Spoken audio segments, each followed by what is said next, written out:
Hi, everyone. Welcome to Satire Can Save Us All. This is the webcast where we talk about cartoons and satire around the globe in the crazy era of coronavirus. I'm your host. I'm Kevin Kallaugher. I'm the editorial cartoonist for the Economist magazine of London, for the Baltimore Sun here in Maryland, and also for Counterpoint, which is an online newsletter. In this episode, we have a really fun interview with Ann Telnaes, the Pulitzer Prize-winning cartoonist, who talked to us about her new projects and her influences over her 25-year career. We also have a chat with our satire correspondent, Alexandra Bowman, who talks a little bit about the use of cartoons in school exams. And then we close out with a conversation with our Muppet-in-Chief, Mr. Bowser McSnauzer.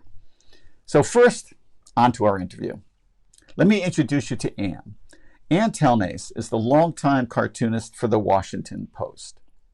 Ann first started her career as an animator, graduating from Cal Arts, then went on to work as a show designer for Walt Disney's Engineering. She turned to political cartooning in the 1990s, working in a variety of media, including traditional print, visual essays, live sketches, and, of course, animation.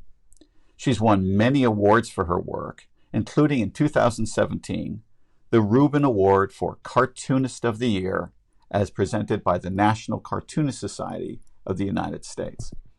I caught up with Ann recently, and not in Washington, D.C., where I'm used to meeting her, but a different, far-flung place. You're in California, though, because I'm used to seeing you in Washington, D.C. Tell everybody what you're doing. Okay, so yes, I am in California. I decided I wanted to accept CalArt's offer of teaching a class. It's a weekly class called Commentary Through Cartoons. So I drove out here from D.C. with my dog in my car, cross country, right around the holidays. And let's see, I think I had three or four classes at CalArts, and then the pandemic happened, and they shut down for a couple of weeks, like most of the other schools, and then transitioned to online. Right. So I'm still in California, but I'm online. But I am on the beautiful beach area. I'm very happy. If I have to be hunkered down somewhere, this was a good place to get stuck. Good place to get stuck. Now, this is curious, though. You're teaching some students, and usually when I think about CalArts, I think about animation, but are these like illustration students, or are they also people in animation? No, it's actually the majority of my class are in the character animation program. Okay. It's technically a critical studies class, but it was the character animation director who approached me to do this. And we went back and forth. And CalArts really, I think they really wanted to, and they were very forward thinking because this happened before the pandemic. They wanted to get more advocacy art, where how important art is in the political social discussion. So this is the reason they want to do this. So yeah, I have, I think except for two or three, one is in photography, one is in art and design maybe.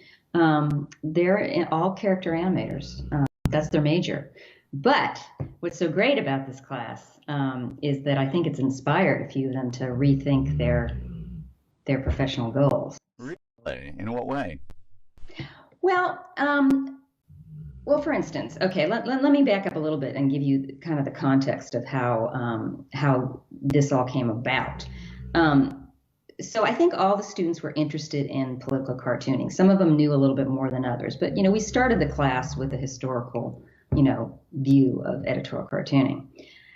But once the pandemic happened, I changed my course a little bit. I told them they all had to do their final projects on the coronavirus issue. Now it could be a broad, view of the coronavirus. I mean, it could be about, the impacts on the environment. It could be on, just the statistics. It could be on, the social impact. And at first, some of them I think they were appalled because they were already sick of the news, coronavirus and how dire it was. I can remember one student who went back to India during this, when they all left campus, and she wrote me an email right away and said, "Oh, I couldn't possibly do that."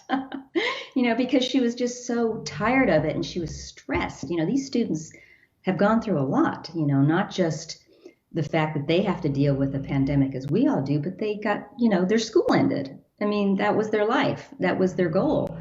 And so I went back and I talked to her as well as a couple of others who were having some stress related issues. And I said, you don't have to do it politically. You don't have to talk about the dire situation. You can talk about the positive stuff. So a few of them, their final projects, which we just got in a few days ago, they did like these beautiful graphic essays about how it impacted them, Mm. how it brought their community together. And it really, and they were happy they did it. And I'm proud to say that that poor young woman from India actually really enjoys this. Mm. And another cartoonist actually got printed. She did a piece about how the pandemic has, made the sky so much better in LA because nobody's on the road. Mhm. And she did a little graphic essay about that, and the Boston Globe picked it up. Now a printed editorial cartoonist. Wow. And she is one of the most, I mean, she gets so excited. She's so energized. It's just like when we talk about when we hear, what's going on in politics. She just, she gets mad about it. She wants to withdraw about it. And she loves it. And she's really thinking, maybe she'd rather do this than get into character animation. So yeah, it's interesting. And the other point I want to bring up, because it's really important, I have 13 students in my class, and 10 of them are women. Mm. I mean, as you know, Cal, our profession does not have a majority of women, far from it. Mm. When I went to CalArts in the mid 1980s, in my specific class, we had two women. Out of how many? This was one class, so this was about 30. Right. But in the entire character animation program, I'd say there was maybe a handful. Mm. Now, over 70% of the character animation students are women. Bravo. How fantastic. Yeah, it's really quite Wow. That is so, really something. Can you get any insight on why or how that has changed over since the time you were there? well, I don't know specifically, if CalArts did a big outreach or anything, but the animation industry has changed. When I was in it, there weren't that many women in it either. Not quite as bad as editorial cartooning, but Mm. almost.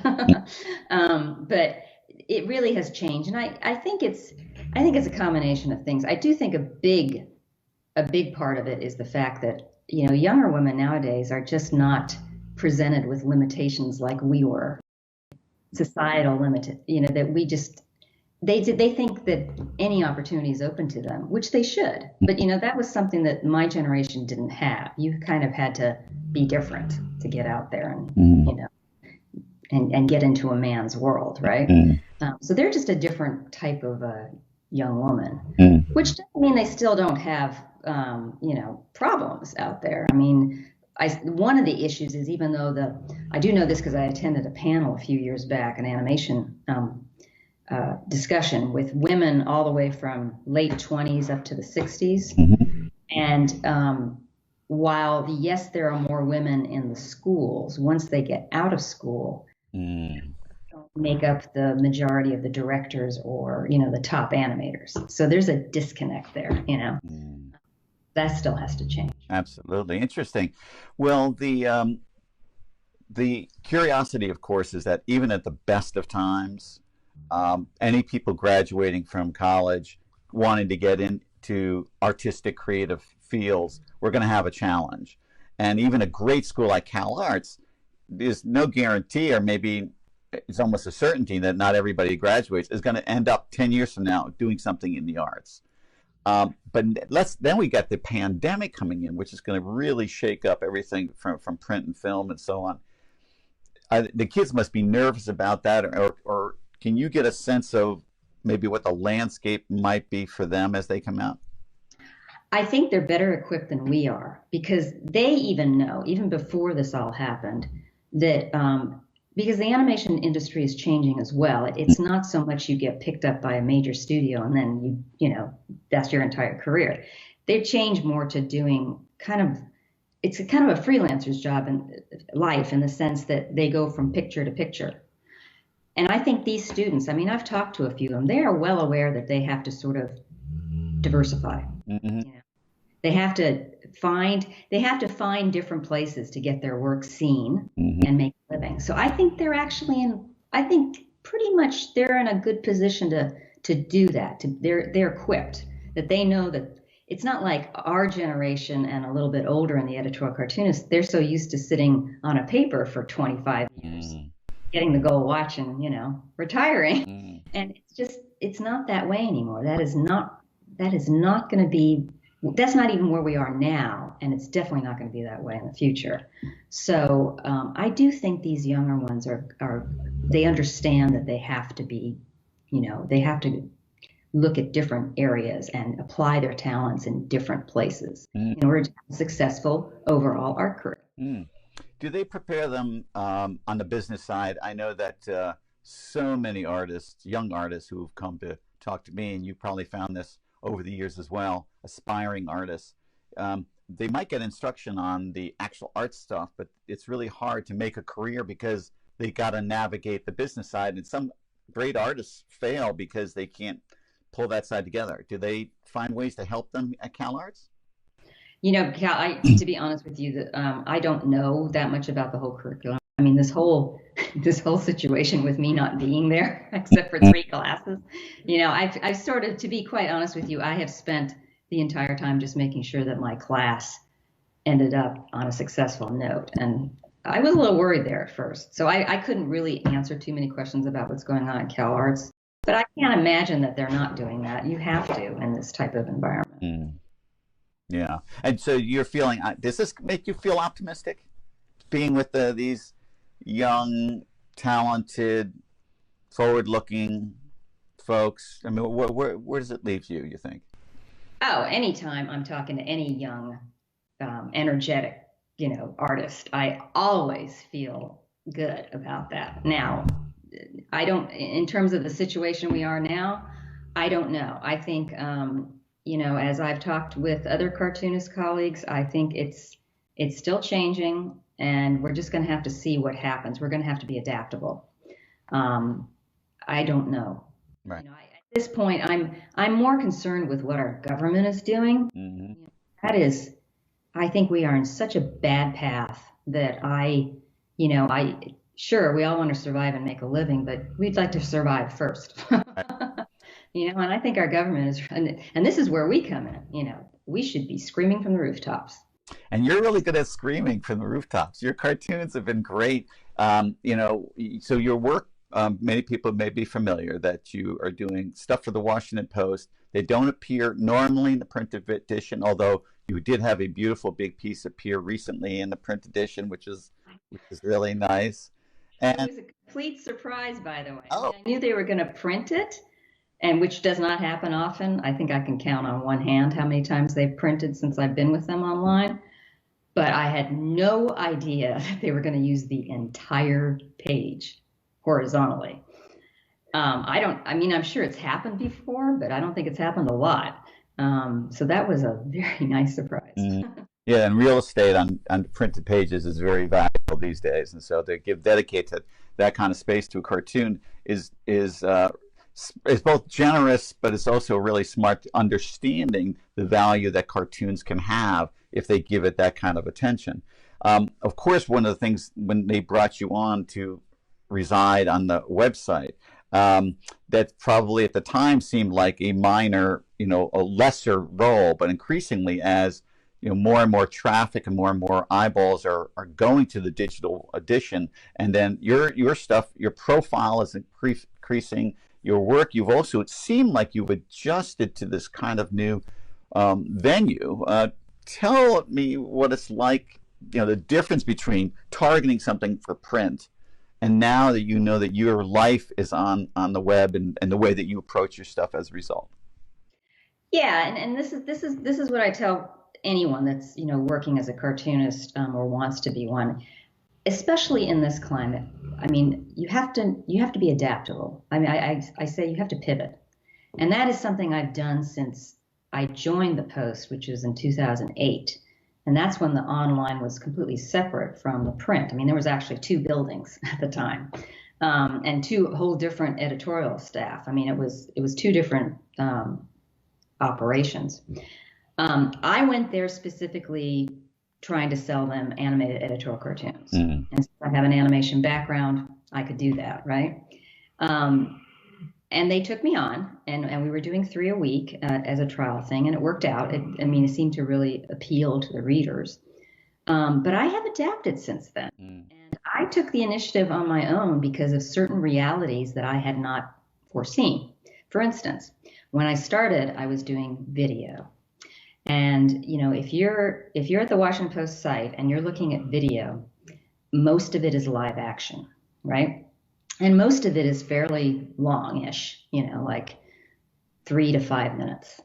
My editorial cartoons were 15 seconds to maybe 25 at the very most.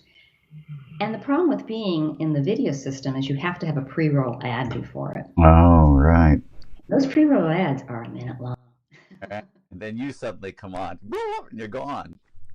Well, and I had readers actually write me and say, I am not going to sit through that. I love your stuff, but I'm not going to sit through that every time. And I could see their point. Mm. So I thought, okay, if I don't do something, I am going to disappear. Mm. So what I did is I went to my editor at the time and I said, look, give me a blog like you give your writers. Okay. Because what a blog does is it offers me more mediums to do my work in. Mm. I can do a static, right? I can still do animation, but if I switch to GIF, that won't go in the video roll. All right. Right. So that's why I switched to GIFs. Mm. Right? And I can do live sketching, and I can do, whatever. I can write, even if I, want to do a little written piece. And that seemed to be the thing that really took off for me, because then I had all these different things to deal with. And then with social media, it just kind of exploded. Mm. So that's what I just say to people. It's like, just because you're doing one thing, I was only doing animation, right? Keep your eyes open. How else can you apply your talents, that people will enjoy?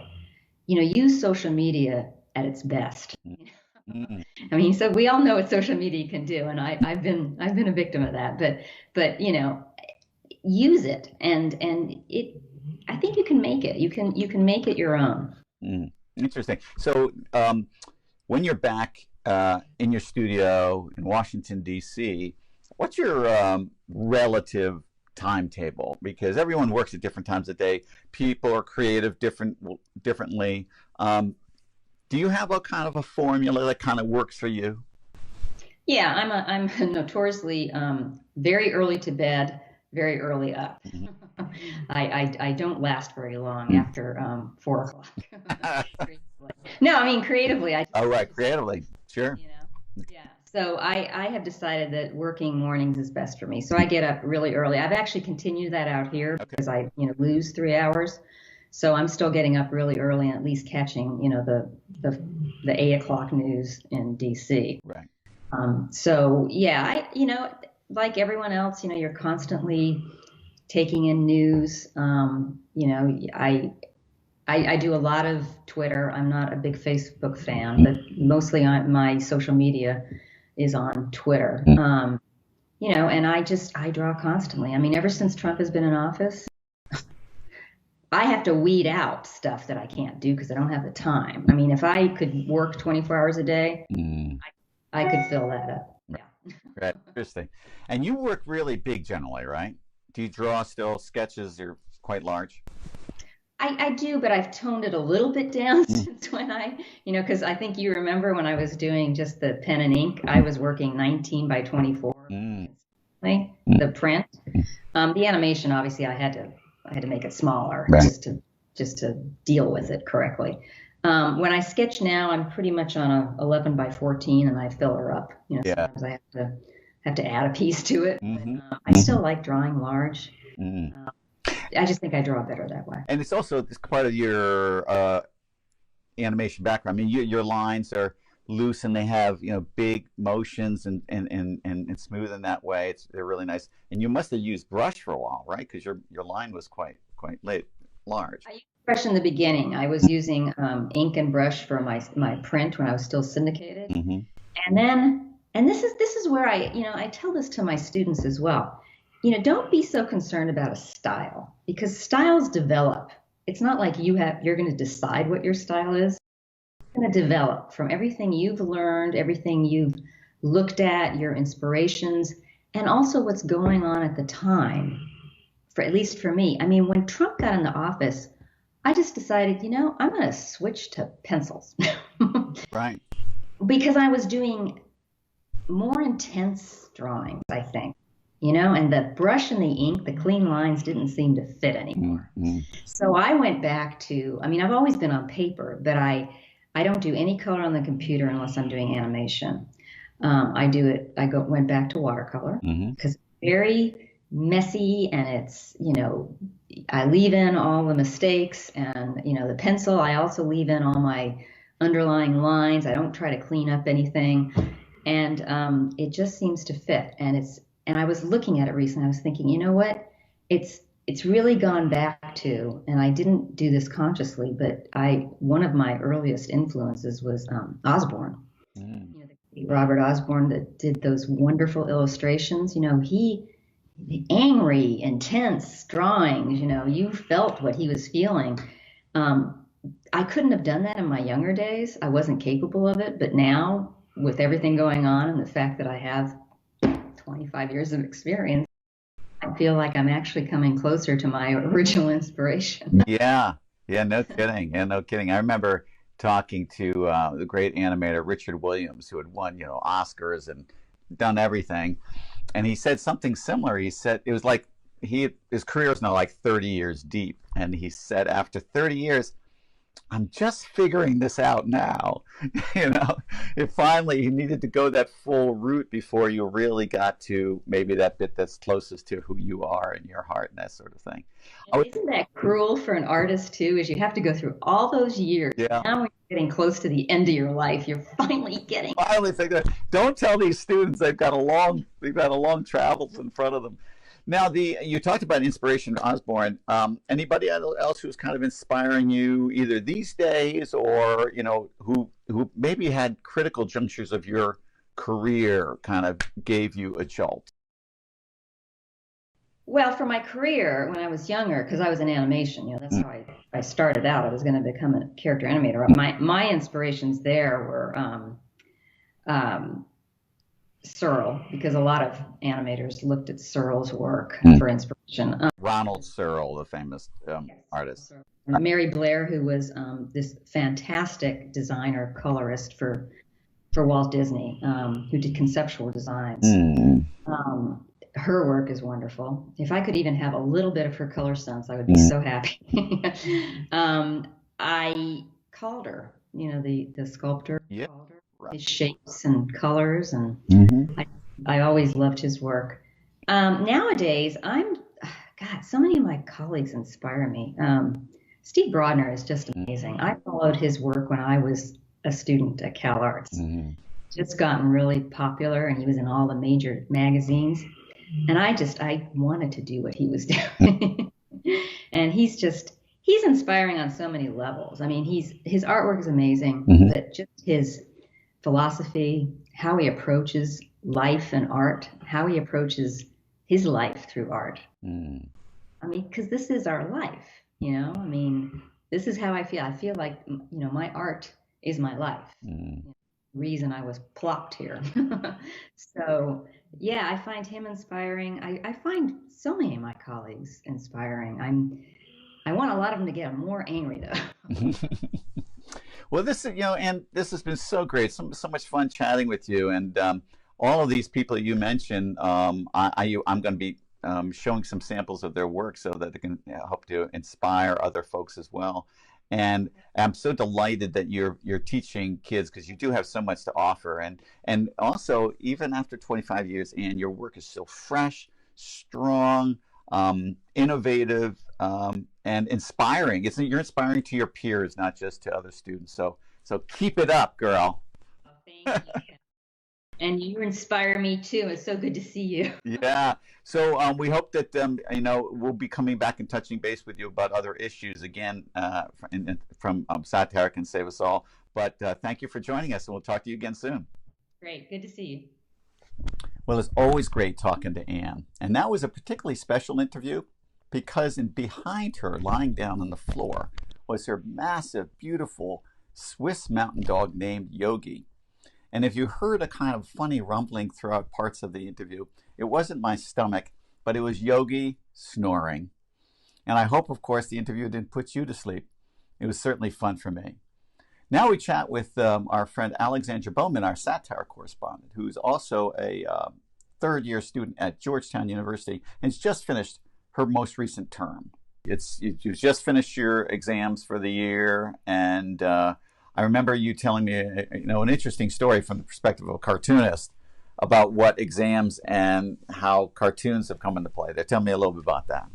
Well, yeah, no, I realized yesterday after I heard 4 or 5 friends come out of their AP government exam saying, "Oh, it's over," that I had my first exposure to the art form of political cartooning in 8th grade with my civics class when my professor brought out the Bosses of the Senate cartoon with like all the money bag people looming over the Senate, something about trust busting.